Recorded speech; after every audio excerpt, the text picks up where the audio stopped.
soprattutto senza dover per forza raddoppiare o triplicare il costo del biglietto, che è questa un'altra questione. Ma siccome anche qua la logica che si vuole affermare è quella che ci sono le frecce bianche e poi c'è un servizio di trasporto locale che sarà quello che sarà, Moretti l'ha detto chiaramente, ha detto guardate che sui treni che portano poche persone noi non ci siamo. Ora, io avrei preferito che lui dicesse sui treni che portano poche persone la sfida è col sindacato, con la mia struttura aziendale per poter ridurre un pochino i costi e mantenere questi treni qua, primo punto. Mentre invece lui è già tutto ben chiaro, si è già costruito la sua società di autobus, come si chiama? Bus Italia, e che sarà il soggetto che sostituirà le corse che farà lui. Mentre questa roba qui delle corse,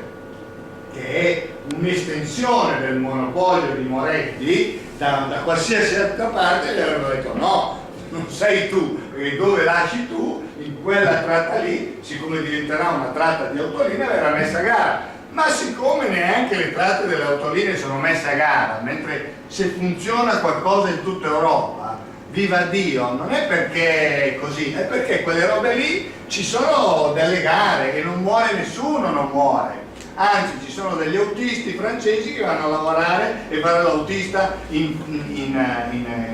Gran Bretagna o a Londra, insomma. C'è stato un problema sindacale, ma il problema sindacale sapete come si è risolto? Che il sistema è talmente cresciuto che c'era da mangiare per tutti.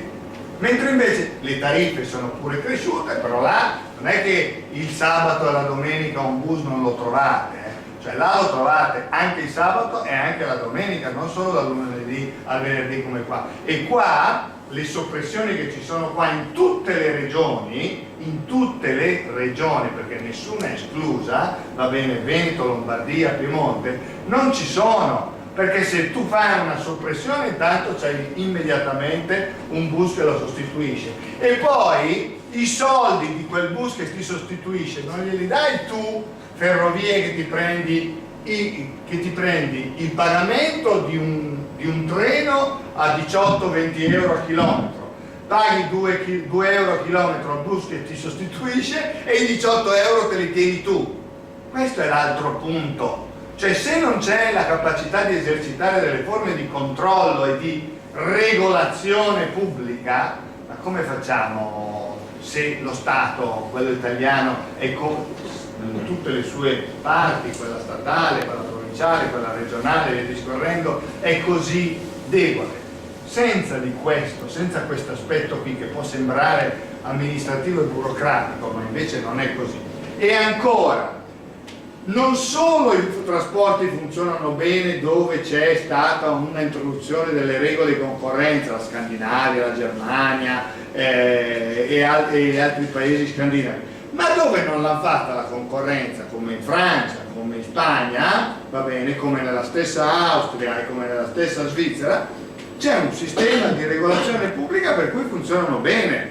Cioè c'è comunque un abisso tra il fornitore dei servizi e il compratore, mentre invece qua voi siete fortunati, ma arriverà prestissimo che la regione diventerà proprietà o farà una fusione come in Emilia Romagna, come in Lombardia, con il gestore delle ferrovie, e a quel punto lì, se gestore, programmatore e compratore sono la stessa cosa, è bella che è fatta la frittata. Un sistema già deresponsabilizzato e inefficiente come quello attuale diventerà ancora più deresponsabilizzato e inefficiente. E l'obiettivo sarà quello di avere forse qualche passeggero, ma di garantirsi i contributi pubblici da parte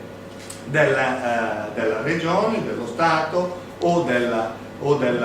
provincia, se deve mettersi dei soldi anche